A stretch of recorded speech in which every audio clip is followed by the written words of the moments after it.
Kia ora tātou, no mai haere mai to our webinar on ovarian cysts. My name is Katie McCulloch. I'm a nurse practitioner who works in primary healthcare and for the Goodfellow Unit. Tonight we'll hear from Dr. Anil Sharma. Anil has been a gynaecologist in New Zealand for 23 years and is now based at Ascot Central. His areas of expertise with skills honed during a long apprentice-based training include advanced laparoscopic, hysteroscopic, vaginal and abdominal surgery. He offers management on ovarian cysts, endometriosis, abnormal uterine bleeding, postmenopausal bleeding, fibroids, prolapse, and urinary incontinence. Anil has a network of allied interdisciplinary colleagues to ensure the best results possible and has the largest national experience of endometrial ablation. His GP trained and medico-legal background has been highly enjoyable and a valuable foundation for his medical career and empathetic content-based approach. Anil is the gynecology expert for research review and is as active as COVID is allowed in the postgraduate education. He also provides medico-legal opinions. He is part of Mothers Matter, a national charity that advocates for new mums and their families, and is on the board of a large girls' school in Auckland. Over to you, Anil. Thank you. Good evening and welcome everyone, and thank you for joining us, and thank you to the Goodfellow Unit and to Katie for giving me the opportunity. So we've talked a little bit about what I do. I'm a gynecologist. I have a fantastic practice manager called Anne who runs the practice very well. I'm going to talk a little bit about my scope of practice, which is laparoscopic, hysteroscopic, vaginal and open surgery. I have an interest in menstrual disorders, endometriosis. I'm old school, so I was trained by apprenticeship for about a decade. Prolapse, urinary incontinence. I want to be very clear that I'm not a gynae oncologist, so I work closely with both public and private gynae oncologists. So any patients who are best managed by them, in other words, high suspicion or suspicion of gynae cancer, ovarian cancer, I always pass on. I was going to be a gynae oncologist, but I didn't want to give up obstetrics at the time, so I carried on with the full training. So today I really want to cover things in general to start with. This is a particularly complex topic because it's very easy to get bogged down in pathology. And what I'm going to try and impart during this, and especially towards the end of this, is what to do in your clinic next week. And that's my aim. I apologize if I don't go into the minutiae and multiple research papers and pathologies. I'm sure you're all aware that the vast majority of ovarian cysts / masses are benign in the premenopausal years. In the postmenopausal years, the figures vary very much from 10 to 15% to up to 30%. I would say that even in postmenopausal women, certainly in my practice, public and private, when I was in public, the figure was probably closer to 10%. Benign simple ovarian cysts are very, very common, and they can be very confounding because the ultrasonography done in different places will come up with different ideas and different comments, which can be very frustrating indeed. So I'm hoping today to give you some guidelines as to who needs follow-up, who can be discharged, and who needs referral. I'm not going to cover all the various symptoms and differential diagnoses, all that's easily available. Abdominal pain seems to be the most frequent presentation for premenopausal women with ovarian cysts, and I'm sure you're all aware of accidents including torsion, rupture, and hemorrhage. Obviously, ovarian cyst torsion is an acute emergency, much the same as testicular torsion. So severe, usually unilateral pain with nausea, vomiting, and acute abdomen, always refer out of hours for acute assessment. When we're talking about the more slow-growing cysts, they often exert mass effects, including frequency, distension, bloating. Unfortunately, the ovarian cancers lead to very vague symptoms like anorexia, feeling full before you've had your meal, constipation, tiredness. And I think, and I apologize because I'm a bit sort of spoilt because I've got the practice I'm in now. I'm the type of practice almost everyone can get an ultrasound quickly. So I fully appreciate that this isn't always possible. But I've got a fairly low threshold for these vague symptoms to get a pelvic ultrasound scan. Rarely, these problems can also present with postmenopausal bleeding and even rectal bleeding. In general terms, the main thing that a transvaginal and probably transabdominal at the same time scan will work out is whether the cyst is simple or complex. And complex can be, it's a bit confusing. Complex can be two simple cysts. So if you've got bilateral simple cysts, you want to be thinking that that's a complex cyst. I know that sounds a bit crazy. You're looking for nodules, solid areas, any reports of papillae, hemorrhage. So you might be getting reports of blood inside the cyst, and they might be saying it's a possible endometriotic cyst or a hemorrhagic cyst. You're looking to see if they mention any septations. Is it divided up into a cluster of grapes, or is it just one sort of ping pong ball full of fluid? Nodes I rarely see on ultrasounds, but if there's any mention of nodes or ascites, obviously that should lead to immediate referral. And I think where it comes to more advanced imaging, that should be done via gynae, depending on the overall view of what the cyst is actually going to turn out to be. When I think it's reasonable when ordering a pelvic ultrasound, I tend to be a bit OCD on my request forms because I'm a bit wary that, I'm a bit wary that different labs will do different levels of scan. And so I'm always asking for uterus, myometrium, endometrial thickness, ovaries, adnexy, and in cases of where I'm suspecting endometriosis, we're asking for sliding signs to see if there's any sort of fixity between the structures. Tumor markers can be, again, they're one of these tests that, like a lot of tests in medicine, if you're going to do them in the first place, you really need to have a good idea about how to interpret them. CA125 is raised to the many hundreds, if not 1,000, in 80% of women with primary epithelial ovarian cancer, but can be normal in early cancer. It's also raised in endometriosis, adenomyosis, PID, fibroids, diverticulitis, inflammatory bowel disease, and liver disease. So frequently in women with endometriosis, it could easily be 150, 200. All those women where it's raised should be referred. There's many other tumor markers, and in the under 40-year-olds, if there's any thought of a complex cyst, which we'll come to, we tend to do all 6. And in postmenopausal women, we tend to do 3, which is CEA, CA199, and CA125. Again, I wouldn't particularly get you all into this, but Professor Ian Jacobs, who's now subsequently he hasn't retired, he's moved to Australia, undertook all the very detailed research and data to come up with the RMI, which is specifically for ovarian masses.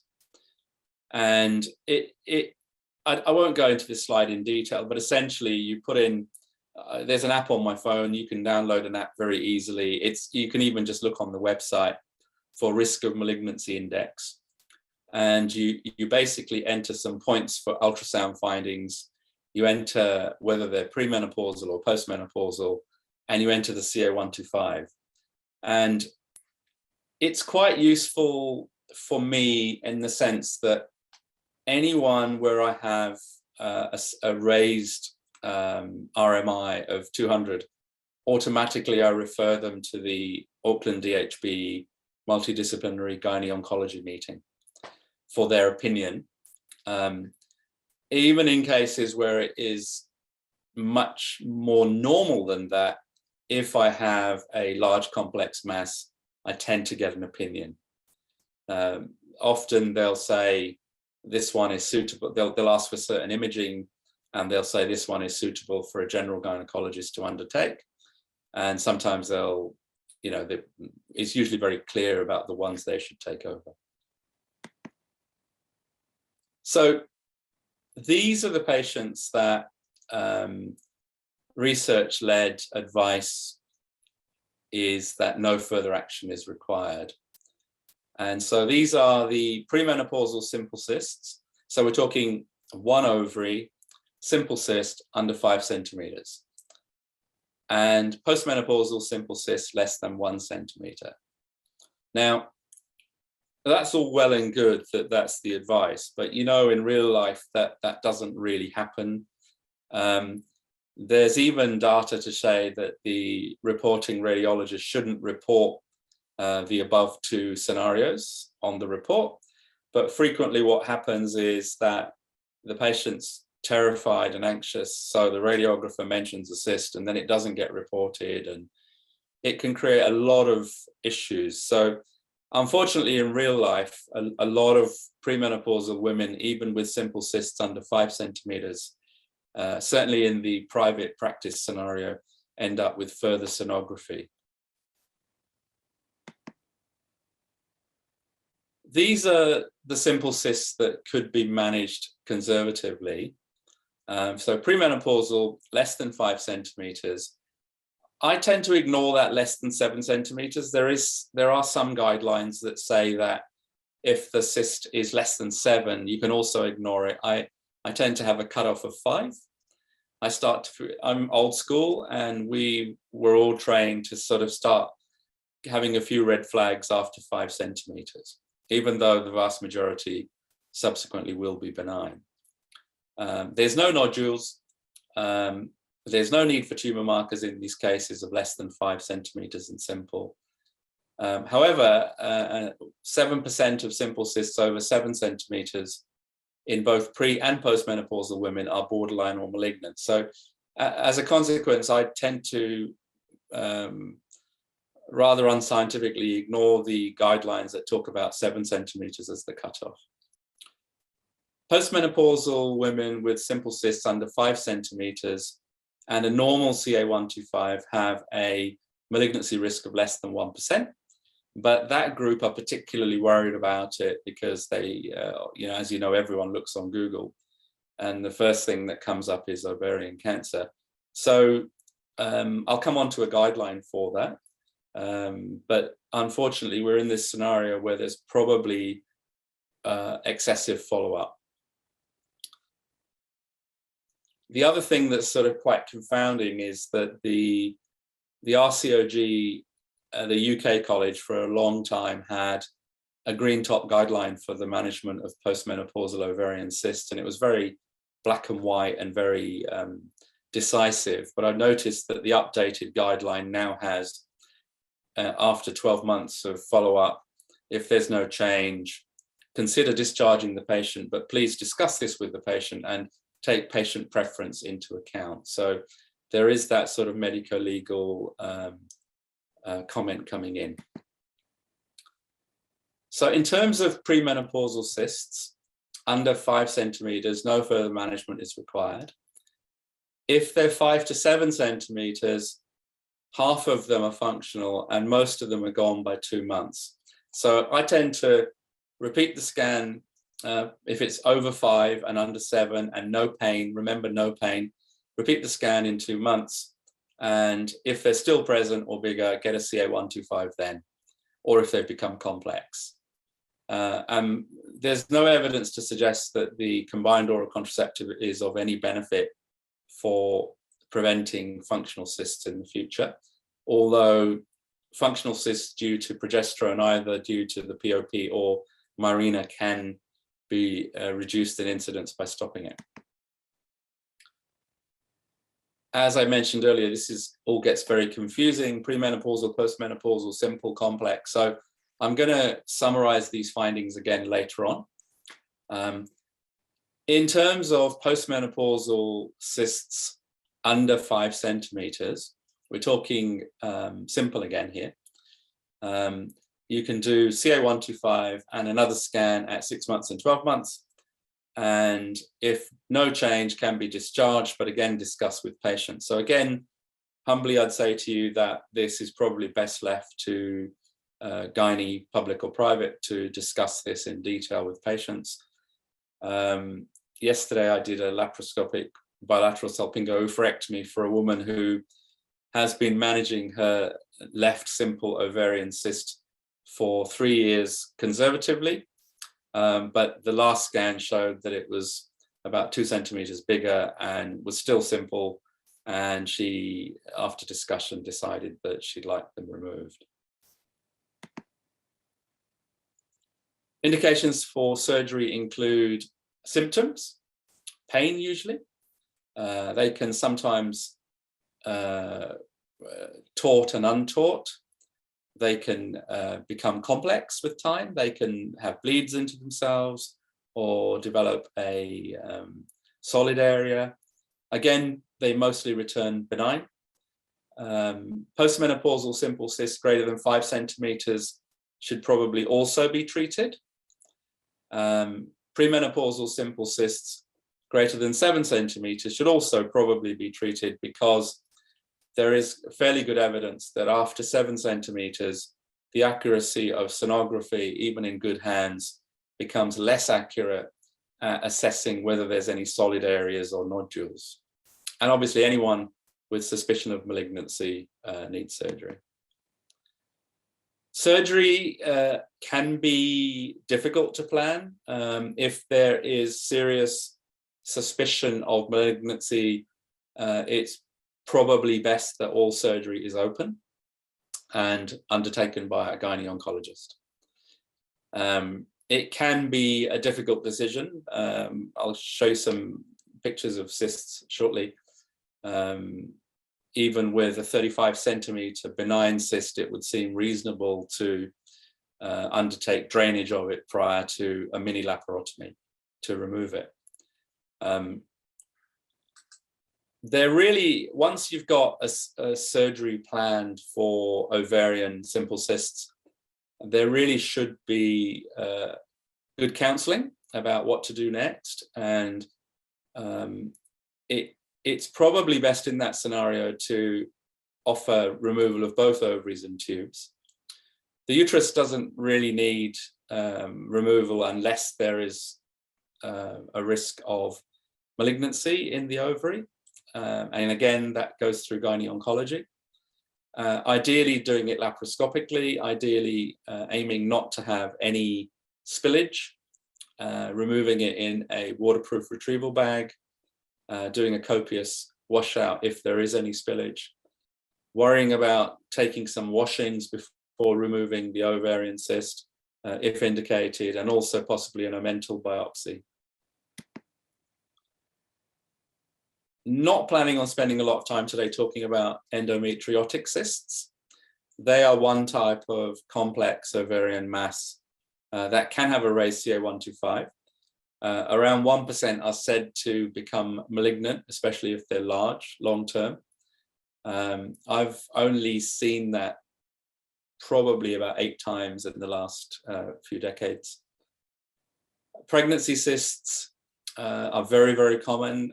It's said that dermoid cysts are one of the commonest cysts found in pregnancy because women have a scan in pregnancy. These can have surgical management in the 2nd trimester, and it can be done laparoscopically. So I'm sorry to go over this all again, but these next 2 to 3 slides are probably the important ones in terms of where to next week. So to manage premenopausal simple ovarian cysts, remember what's led you to the scan is all the symptoms we talked about earlier. Ultrasound, if they're simple and less than 5 centimeters, don't worry about it. If they're simple and greater than 5 but less than 7, repeat the scan in 6 months. I did say earlier 2 months, so I apologize. That's a mistake. There are papers that say leave it 6 months, but I reckon if I had a cyst that was more than 5 and less than 7, I'd like to know after 2 months if it's shrinking. If they're greater than 7 centimeters, do the tumor markers initially, and surgery dependent on fertility needs and time of life. And today I had a patient with a 55 millimeter slightly complex ovarian cyst that was described as pathological on the scan, but actually, as suspected, turned out to be endometriotic. She, at 37, wasn't ready to, even though her family is probably complete, she said, not ready to lose an ovary unless it needed to be removed. So she's still got her ovary on that side. If you're dealing with premenopausal complex cysts, do a risk of malignancy index, get an opinion from gynae-oncology, consider advanced imaging. And this slide and the next is really to talk about managing postmenopausal ovarian cysts. Get an ultrasound scan. If they're less than 10 millimeters, forget about them if they're simple. If they're one-sided, greater than 1 centimeter, less than 5, with a normal CA125, do 2 more scans at 6 monthly intervals and discuss with patient, which leaves it very vague, I'm afraid to say, but postmenopausal ovarian cysts that stay very small and don't change over 2 to 3 scans, normal tumor markers, it would seem perfectly reasonable to leave them alone. If they're greater than 5, surgery, probably removing both ovaries and tubes. And complex, very much the same as premenopausal. Hysterectomy only if indicated. And I guess I never knew that COVID was going to bring this all on. I've got some pictures now. So that's really the end of the written part of the presentation. This presented as a right ovarian cyst, but was said to be complex and was said to be prolapsed into the pouch of Douglas, but in actual fact is an endometrioma that's nothing to do with the ovaries. These are a couple of fimbrial cysts that can also present with, on ultrasonography, will present as small ovarian simple cysts, but again, benign. This is a case of bilateral dermoid cysts. Dermoid cysts are notorious in that no matter how hard one tries, there's a reasonably high spillage rate. Often I'll put a spillage bag underneath them. We'll do a copious washout because theoretically there is a risk of an intense chemical peritonitis. They are generally in young women, so you're not really ready to remove one or both ovaries. Fertility is often required. And you can just see here there's lots of sebaceous material inside. And that's the same patient with the ovary on the left, stitched together and reconstructed. You don't always have to do that. It's more to do with hemostasis. This is a very large, again, this turned out to be an endometrioma in the pouch of Douglas. It's completely filling the pouch of Douglas and completely benign. You can see a little locule there as well. This was an omental adhesion over the top of an ovarian mass, and also the uterus was stuck to the anterior abdominal wall. Left endometrioma or hemorrhagic, I think this was hemorrhagic cyst actually. And again, the ovary was able to be mainly preserved. A very large serous cystadenoma. And again, in these scenarios, in the old days, these ovaries would have been completely removed. But again, younger patient, conservative management, strip out the capsule and put the ovary back together again. And you often have, mostly have a functional ovary. There it is there. Bilateral endometriomas, these are the classical kissing ovaries because they've enlarged adhesions around and then they're actually touching in the midline behind the uterus. And this is the left one that's been opened. You can see all the staining from the hemosiderin inside the capsule. Capsule going to be excised, and then the ovary again stitched up and endometriosis excised from the pelvis. And there it is there. This is just a pretty picture of what a fallopian tube looks like underwater. You can see all the fimbriae. Again, another ovarian cyst that I certainly remember from my Cardiff and Bristol days and Wellington days in the 90s, that these patients would have had a laparotomy with removal of that left ovary completely, regardless of age, more or less. And we've become far, far more conservative, thankfully.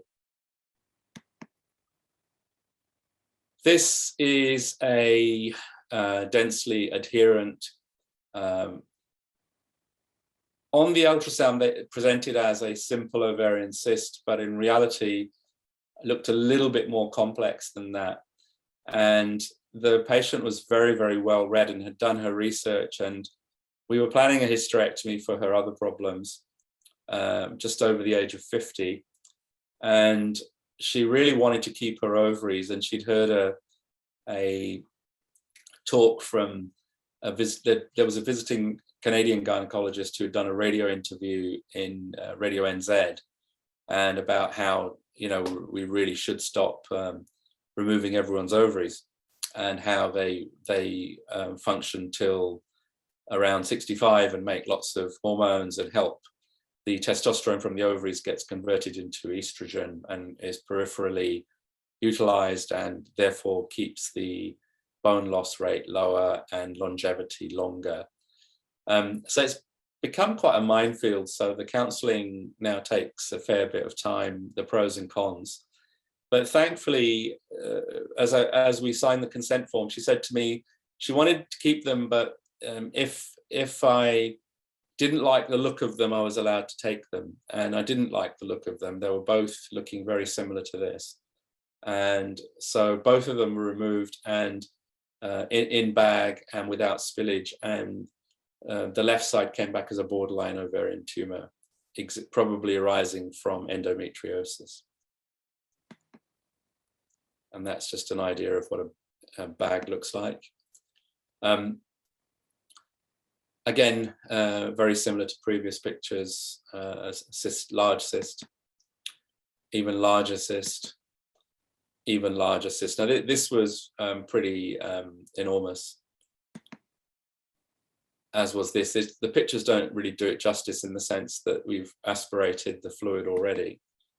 And this is the fluid, and each one of those is 2 liters. So we're talking about 9 liters in this scenario. And that's what I used to do as well. I used to be an obstetrician, but I managed to leave that behind, getting up at night, etc. This is a bilateral dermoids. You can see teeth, and this one had bone in it as well as hair and skin, thyroid, and neurodermal tissue. And this is when I first arrived in New Zealand. I worked in Auckland when I used to work at counties, Monaco. And this is a 35 kilogram serous cystadenoma. It's a benign, it turned out to be a completely benign ovarian mass in a woman who had thought that it was not going to be benign, and with time, basically, it didn't spread, and ultimately she had a bleed into it, and that's what was very serious on that evening. And I think that was my first night on call in Auckland after arriving from Palmerston North, where I'd spent a year and a half. And she went on to have babies, and everything was fine with the other ovary.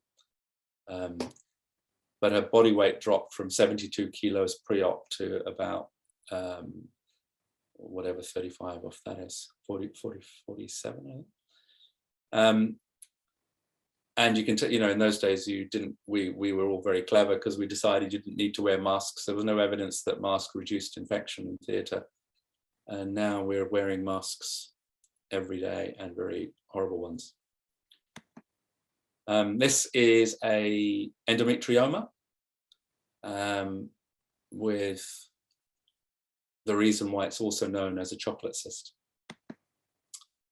And this is where I am this evening in the dark. And finally, I just want to thank everyone for joining us.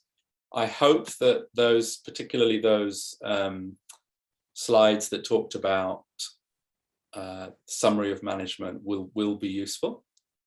And I'd be happy to take some questions.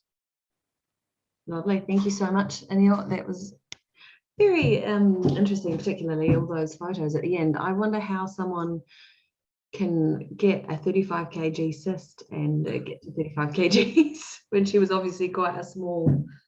She was tiny, yeah. She was a tiny lady. She, unfortunately, the family were very, very religious, and they decided that I don't know what happened initially, how it was initially diagnosed, but I've got this real bugbear about communication in medicine, whether it's public or private. It's really important to me, and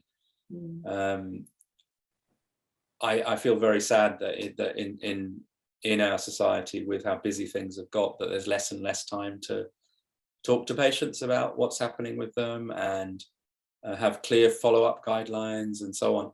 But for a variety of reasons, the family had decided that this was malignant, so they went back to the islands to let her live out her life. And of course, she carried on living out her life because it wasn't malignant. And I remember in those days you were allowed to be on call from home, which I can't imagine that anyone anywhere does anymore. And I remember hurtling down from Ponsonby to Middlemore at some silly hour, because the registrar rang and said there was a woman who had this huge mass, and obviously we did not do it laparoscopically. No. And you'd mentioned that she had a bleed. Yes. Yeah. So she'd sequestered. So what had happened is that in the same way that a lot of young women get hemorrhagic small cysts with serious pain on one side, she'd on that day she'd bled into this cyst, and they had come in collapsed, and the HB was 50 something, and so the cyst had sequestered most of her circulating blood volume. The surgery was actually fairly straightforward. I remember the anaesthetists were the ones who looked really pale and worried, because they were really concerned that as this mass was lifted off her abdomen, it would have major changes in her circulatory system. But there was 2 consultants there, and they did a fantastic job. Very interesting. So we've got someone just saying thank you very much. The criteria was very clear about when to refer. So that was really helpful. Thank you.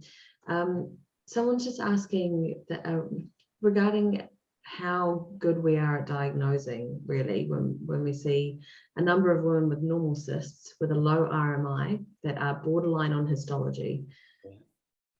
I guess we're not good. No, I'm sorry. I hope I'm sorry I interrupted you. No. No, we're not good, and that's why I remember one of my bosses in Cardiff and another boss in Wellington, who now lives in Auckland, and I still see from time to time, they always used to harp on about how medicine sometimes had to be an art rather than a science. And I think this just exemplifies it. You have to, you'll frequently undertake surgery for benign problems when you probably didn't need to, because we worry so much about missing something.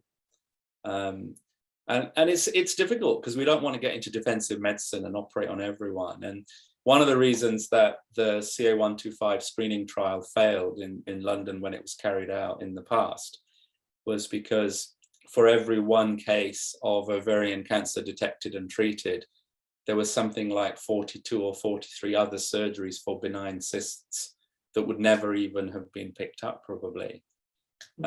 So absolutely, I totally agree. And I think these tests all need to be only undertaken by someone who's then willing to interpret them.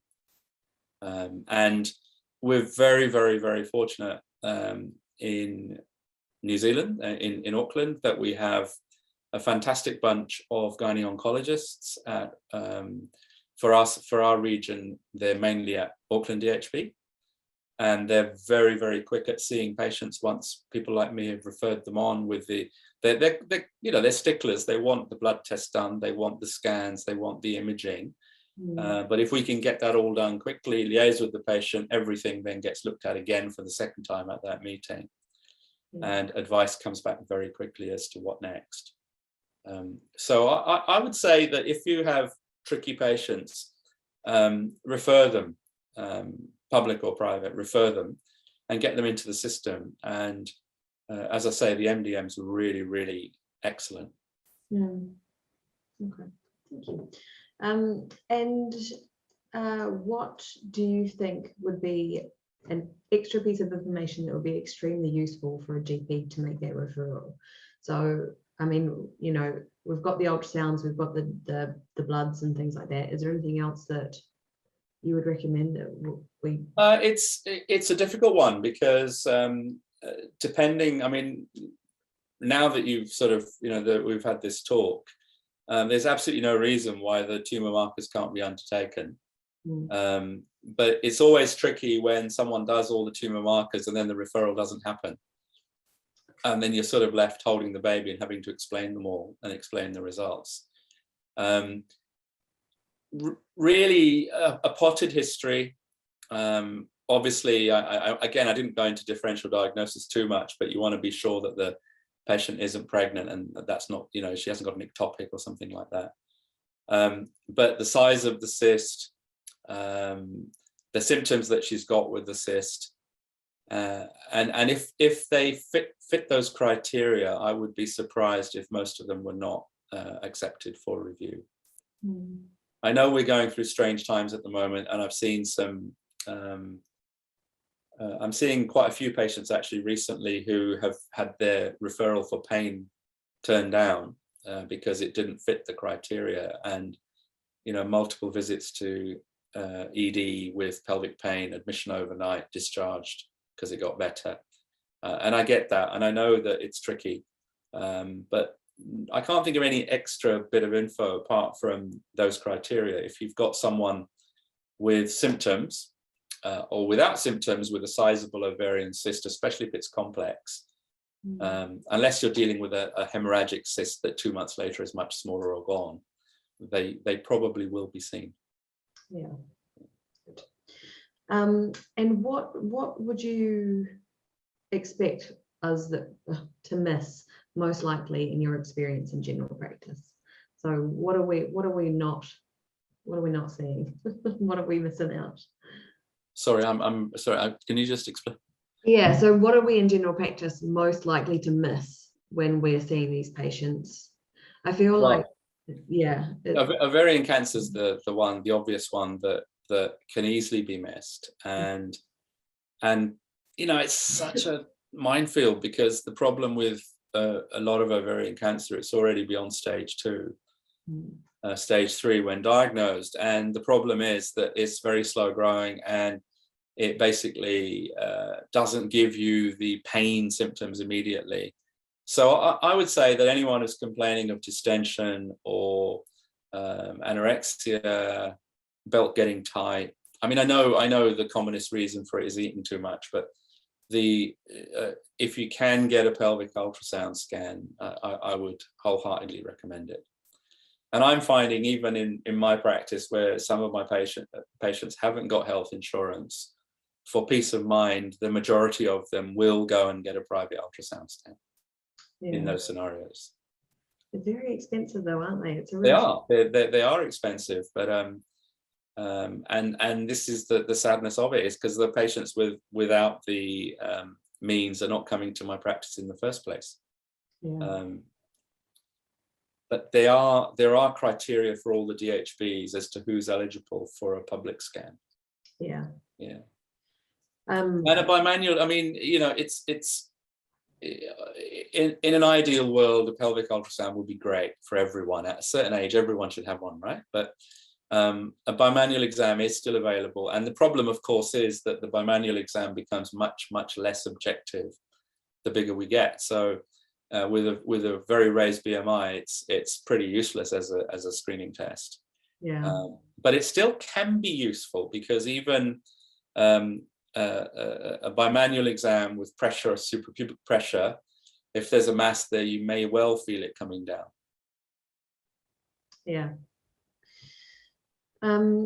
Speaking of scans, someone's just asked a question. It's quite difficult to get a scan acutely for these premenopausal patients in whom a ruptured cyst is suspected. If the patient is not particularly unwell, is it worth organising a non-acute scan later if possible, or is that likely to be normal? I think a non-acute scan for pelvic pain would be reasonable, and it may be normal, and it may be, you might see that line at the bottom saying no cause for pain seen. And that, I always find that a little bit frustrating, because that almost implies that we don't know about endometriosis. Because most women with endometriosis are young. Most women with endometriosis don't have anything obvious on the scan unless they've got endometriotic cysts. And so if you are doing a scan for pelvic pain, I would always ask for sliding signs. I'd always say query endometriosis on it. I guess if you put the query and the question down, the person doing it is more likely to actually look for that condition. So if you're just going to say pelvic pain, query ovarian cyst, don't be surprised with a report that says, oh, there's a bit of free fluid, query recent cyst rupture. That's a very, very frequent, common report. Instead, you should be asking for pelvic pain, episodes of pelvic pain over the last few months, query ovarian cyst, query endometriosis, uterus, ovary, sliding signs. And then some of these patients can then get referred appropriately, you know, to the next port of call, or you can start trialing treatments for endometriosis, including the COC or the POP, and you can get things going. And just by the way, endometriosis does frequently present acutely. It's a bit of a misconception that it only presents with gradual onset period cramps, and it can present as acute pelvic pain. Well, I think that's really important, isn't it? I mean, often we do just skip putting on what we're looking for on tests, because we're just like, oh, it's this one particular thing. So I think having that range of these are what I want you to look for is a really good thing to note. Someone's asked, and very apt, what is a sliding scale? What is a sliding sign on ultrasound? Can you just? Oh no, good. Hey, look, just before I go there, I've as I'm gradually getting more IT savvy, I'm getting very good at cutting and pasting. So instead of filling out every single flipping form by hand multiple times, I have all these cut and paste things. So if I'm asking for a pelvic ultrasound scan for any premenopausal woman, it will almost always have all the same questions on it. And it will say uterus, ovaries, myometrium, chorioadenomyosis, endometriosis, sliding signs, the works. Sliding signs are basically nothing more than an attempt by the radiographer and radiologist to see, and it's done with a transvaginal scan with the probe, to see if the uterus or the cervix or the ovaries move independently of all the other structures around them, or whether certain things move together. So it's probably not, in fact, not just probably, it definitely is not highly predictive. it will often say the left ovary is adherent to the uterus, and in actual fact, when you do the surgery, isn't. But what they're trying to do is they're trying to work out whether all those structures move independently of each other. And they'll tell you whether the sign, what's confusing is whether the sign is negative or positive. So off the top of my head, and I'll probably get this completely wrong, when they say it's negative, that means it's important. Unlike a pregnancy test, right? When you're doing that for someone who doesn't want to be pregnant. So negative means that everything's sliding around okay. No, the other way around. See, I've already got it wrong. Negative means that things are stuck. Positive means they're not. So essentially what you're trying to work out is something stuck to something else, and that's supposed to be predictive of possible endometriosis. Right. And it's particularly valid when the pouch of Douglas is obliterated and the front of the rectum is plastered onto the back of the uterus and the cervix. That's where it really sort of comes into its own. But arguably most gynae surgeons will be able to pick that up during a bimanual exam as well. And it's obviously an important thing to pick up because you need to then plan the surgery carefully and consider bowel prep and consider whether you want a colorectal surgeon around or available on the end of a phone, that sort of thing. Interesting. Or not. Just to clarify, if a woman with a premenopausal cyst of 5 to 7 centimeters, do we repeat the scan in 2 or 6 months? Yeah, sorry, I would do it in 2. Yeah. The guideline I was looking at was from Norfolk and Norwich Hospital in the UK, because they had a really good guideline, a really detailed 13-page guideline done by gynae oncologists, and they were saying 6. I think when a young woman has been, or any woman has been told that she has a ovarian cyst, I'll go one further. If it is over 5, I would consider referral if that's going to be easy. But if that's not going to be easy, then 5 to 7 centimeters, I'd repeat the scan within 2 months. And if it's still there, get some tumor markers done. Okay. Yeah. And remember that other thing, that above 7 centimeters, even a simple cyst becomes quite difficult to accurately say is simple. Okay. And in perimenopausal women with a simple ovarian cyst of more than 5 centimeters, should we be arranging the tumor markers? Yes. Yes. Yes. But with the idea that they will be interpreted by the specialist. Yeah, absolutely. So I would do the 3. I would do the CEA, CA199 and CA125 and refer. And certainly in my experience, I've found that the vast majority of, and again, I'm very skewed about things now because I don't work in public any longer, but the majority of patients with insurance who have an ovarian cyst found in the menopause want a gynae opinion. And I sort of get that. And part of the issue is that for many years, all postmenopausal cysts were followed up. But if you've got sterility, I've got a lady actually who she's 64 and she's had an ultrasound annually. She initially had them 6 monthly and then has now had an annual ultrasound scan for 4 years, and the cyst has finally disappeared completely, if you believe the scan. But now she has one on the other side. So even though you're not supposed to get functional ovarian cysts in the menopause, these simple cysts do seem to have a tendency to come and go. And the one on the other side is tiny. It's 15 millimeters. So when I'll be seeing her, I'll be telling her all about it and telling her not to worry. And I know full well she'll want me to do another scan in 6 or 12 months. Yeah. Okay. Right-sided abdominal pain in females, query appendix, query torsion, query ectopic. Would you recommend they be seen by surgical or gynae first? Great question. Each of those specialties will tell you the other one. Yeah. I'm sure they would. That's what happens. And usually, and I'm going to sound like a little Cinderella here, but usually the gynae end up seeing them because we're so soft and nice. Yeah. But surgeons are nice too. Yes, of course. So I think it would, I've noticed that there's a lot more reliance on sonography again than when I was in ED years ago. So you couldn't get a scan for love nor money. And now ultrasound. So recently I was seeing a patient who'd had gone in as having appendicitis, and the scan showed a normal appendix and a bit of free fluid, so referred to gynae. I would personally accept that patient myself. I wouldn't force the issue. If she was anorexic and had some symptoms of, the traditional classical symptoms of appendicitis, I'd try and talk the GP into referring them to the surgeons first. But I try not to get caught up in the politics of it.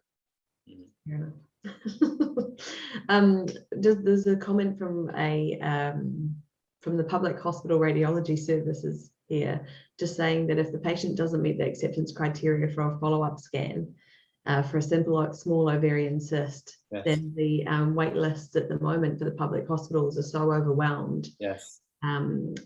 And they can't keep up with the wait list now, that if there's anxiety that and you're just managing the anxiety in general practice, transfer to the private sector. Look, sorry.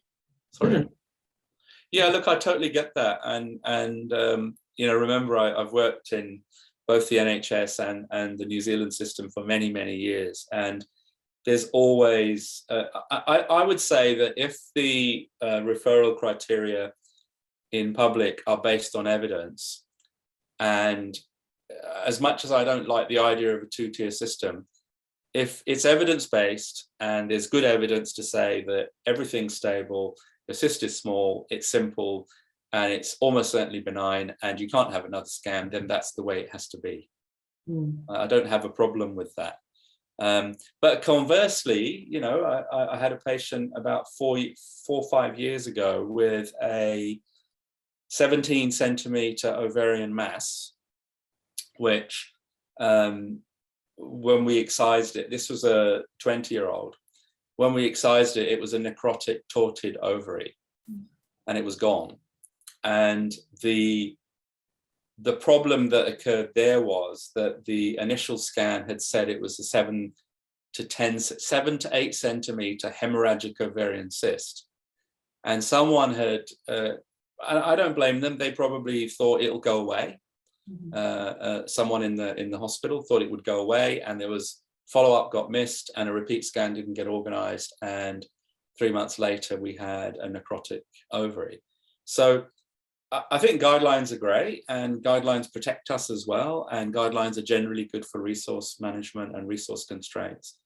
And it is what it is. I mean, you can't pander to everyone's anxiety, but I sort of can, and that's partly my undoing. So I try really hard every week. I try and discharge some patients back to the care of their doctor, and after I'll give you the classic example for me is women with fibroids who don't want surgery, who don't need surgery, and they just want to have an annual scan. And so as soon as I start seeing stability over 2 or 3 years, or shrinkage into the menopause, I'll discharge them, because there's no logic in carrying on doing that. You have to carry on following evidence, I mean, public or private. But it sounded like with that woman with the necrotic, guidelines had potentially been missed, or there'd been something, lost to follow up and things like that. So that's, not just pandering to her anxiety or any anxiety. It's just communication, isn't it? It's just comms. It's like just going to that. I mean, in everyone's job, whether it's public, private, general practice. I mean, I did multi-specialties before doing OBGYN, and it's just comms. It's just everything is comms. I'm convinced of it, that if you don't have good comms, you're going to get unstuck, and patients are going to get unstuck. And we've got no time. I get that. I get that there's severe limitations on what we can achieve. And I know that I was a GP trainee, so I know that in general practice, you haven't got half an hour to counsel someone about whether you should take away postmenopausal ovaries or not. You've literally got, my wife's a GP, you've got 12 minutes, and then at the end, as they're walking out the door, they say, oh, by the way, I've got a, have I told you about my breast lump? You know, so I get that, but just some comms would be important. Yeah, and you know, the health pathways that we have are very good in terms of management of cysts and things like that, so it's very useful to refer to. A cyst over 5 centimeters is more likely to get torsion. Would you agree with that? Yes. The ovary arises on the lateral aspect, is coming from attached to the IP ligament, the infundibulopelvic ligament, with its blood supply, with the majority of its blood supply, and on the medial aspect is attached to the uterus with the ovarian ligament with the smaller amount of its blood supply. And the bigger the cyst, the higher the likelihood of twisting. It thankfully has got attachments on both sides. So again, it depends on the anatomy of the cyst. If you've got, even at 5 centimeters, I'd say it's a pretty low likelihood of torsion. The ones I've seen that have torted have been 8, 10, 15, that sort of thing. There was one of those cysts I showed earlier on was about 35 centimeters, not the 35 kilo one, but one of the earlier ones. And they when they get to that stage, they sort of that one had torted, the pedicle was torted, but it wasn't causing acute pain because it was still getting the blood supply. So yeah, I tend to I don't start talking about torsion to someone with a small cyst, but if I'm conservatively managing a young woman with a 65 millimeter hemorrhagic ovarian cyst rather than operating, which I don't think we should do immediately, as long as the pain allows, and the pain, usually by the time I've seen them, they've had acute pain and it's now sort of better. And I've done my abdominal and internal exam and I've got the scan. I do warn them, I have to be honest, I do say that, you know, I'd like you to have another ultrasound scan in 6 weeks or 2 months. 2 months is what I said on the talk. And in that time, if you should have any sudden acute pain with nausea, vomiting, then you do need to go to ED. And you do need to take my letter with you, and you do need to talk about torsion, and you do need to talk about not wanting to lose your ovary. Because again, I don't want to be seen to be pandering to any whims, but twisted testicles get sorted out quite quickly. Ovaries not always, because the pain is severe, but lots of opiate analgesia, the pain gets better, and that's always a worry when that happens too. Yeah. I guess with testicles, it might be a little bit more visual. Yes, absolutely. Yeah, and easier to diagnose and all the rest of it. But yeah, it's not necessarily a sexist thing, but I think it's the impact of losing an ovary on a young woman. It's huge. Yeah. Do you think there is an increased risk of simple cysts with the Mirena? Yes, definitely. So I've got one patient at the moment who has had endometriosis and had a Mirena, had surgery for endometriosis and had a Mirena, and a very, very intelligent young lady. She's about 17 now. She's absolutely convinced that the Mirena is what's keeping her studying hard at school, and she wants to do medicine because I haven't managed to talk her out of it. And she basically then developed a 7 centimeter simple cyst, which I'm convinced was the Mirena, which then underwent sort of chronic episodic torsion. And so what we've decided in her case is that we've excised the cyst, and it was a Mirena related cyst, but I can't get her to lose her Mirena because it's what's keeping her periods at bay and all her horrible symptoms at bay. And there was no recurrent endo at the time of this surgery. So the plan with her is to do a repeat scan at 2 months to see if the cyst stays away. And if she keeps on getting progesterone related cysts, then I'll ultimately be considering either removing the Mirena or replacing it with a JDS in the hope that a lower dose. Yeah, I was going to say with a JDS, mitigate some of those endometriosis symptoms, but still. It can do. It hasn't got a license for, it hasn't been tested and tried, but You know, logically, it's got 1/3 of the dose of the Mirena in an instrument, in a device that's 2/3 of the size. So for some of my younger patients, it's something I do use rather than nothing at all. Yeah. But, you know, we might have a scenario where she can't have progestogens. Yeah. And for people who with a history of ovarian cysts, are they more likely to get cysts from the Mirena and things like that, or is that not? Well, it depends. If they've got progestogen related ovarian cysts, if they've had simple ovarian cysts due to being on the POP, or but then the weird thing is, I tried to do a literature search on the link between Depo-Provera and progesterone relate, and I can't find anything. So I don't know whether it's to do with the dosage, because the dosage is enormous with a depot. Yeah. But certainly with the POP and with Mirena, I've seen them often enough to know that there is an association. And someone just asked about for a woman with a history of ovarian cysts and focal migraines, what would be the best contraception to use? And I would guess if they were progesterone related cysts, then of course Mirena and JDS might not be ideal, but copper IUD would, if she didn't have a history. Yeah, look, I wouldn't have a problem with trialing a Mirena. You just have to do it cautiously, because if she's got a history of ovarian cysts, maybe they had nothing to do with progestogens. Because the trouble is, a lot of women do get ovarian cysts. I mean, the commonest type of ovarian cyst happens every single month to every single woman who's ovulating. And a corpus luteum happens every single month too. So even if she's had problematic small hemorrhagic cysts, they're not necessarily going to be any more likely with a Mirena.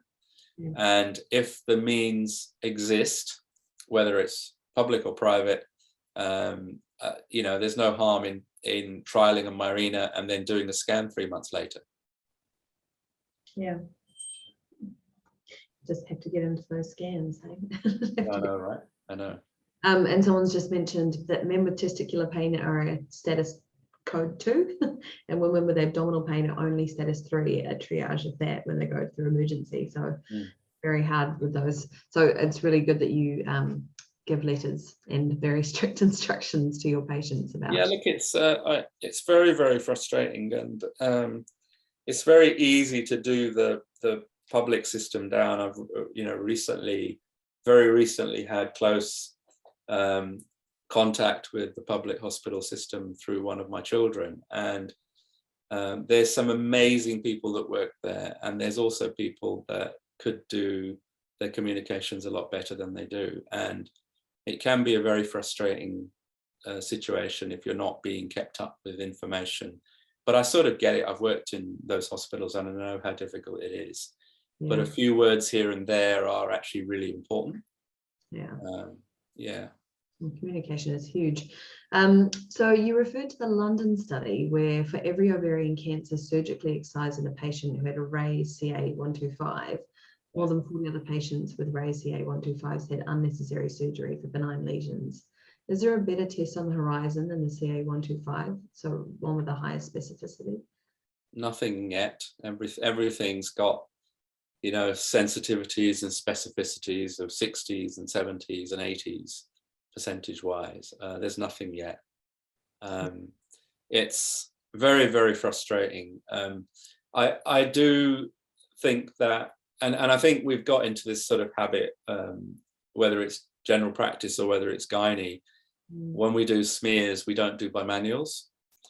And I think that there's absolutely, and it really frustrates me that, you know, if you're not medical, you're not allowed to do a bimanual, and if you're a physio, you're not allowed to do a bimanual.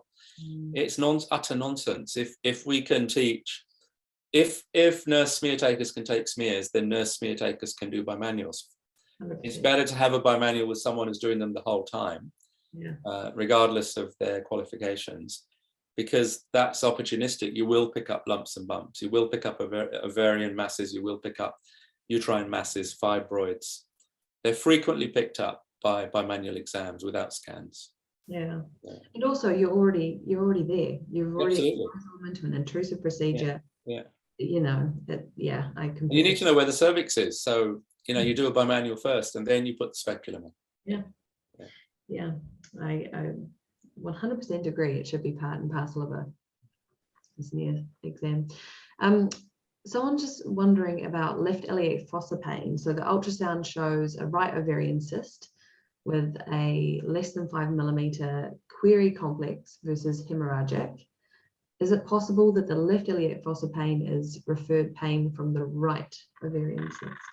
Is it less than 5 centimeters or millimeters? Millimeters. Sorry, centimeters. They must be in centimeters, eh? Yeah, look, I would say that that's entirely possible, but what's probably more likely is that that woman has got endometriosis. So that's the other thing that can get really confusing. So if I see someone with pelvic pain and I go through the whole, differentials, and it could be this and it could be that, and I give them some homework, I get them to read some articles on endo so they know more about it. And I'll start off with a transvaginal scan. I'll organize a transvaginal scan as long as they've been sexually active, otherwise an abdominal. And I'll always say to them that when the report comes back, I'm going to email you the report. But just if the scan is normal, don't be surprised, because endometriosis scans are normal. And therefore, if the scan finds a cyst on the wrong side, by the same logic, the pain could actually be nothing to do with the cyst. It could be endo. So it's about, at the end of the day, it boils down to, is that cyst going to go away by itself? How's the pain? Is it enough to warrant medical treatment or surgical treatment? Okay. So that is all the questions for this evening. Yeah. Someone's just made a comment here. Thank you so much. Really appreciate your time tonight, Anil. It's extremely valuable to us. And just, giving up your Tuesday evening. And thank you again to everyone for joining us tonight. So, it's been a pleasure. Thank you very much for having me, and thank you to everyone out there. And please keep asking for more topics. have a lovely night, everybody. You take care and stay safe out there.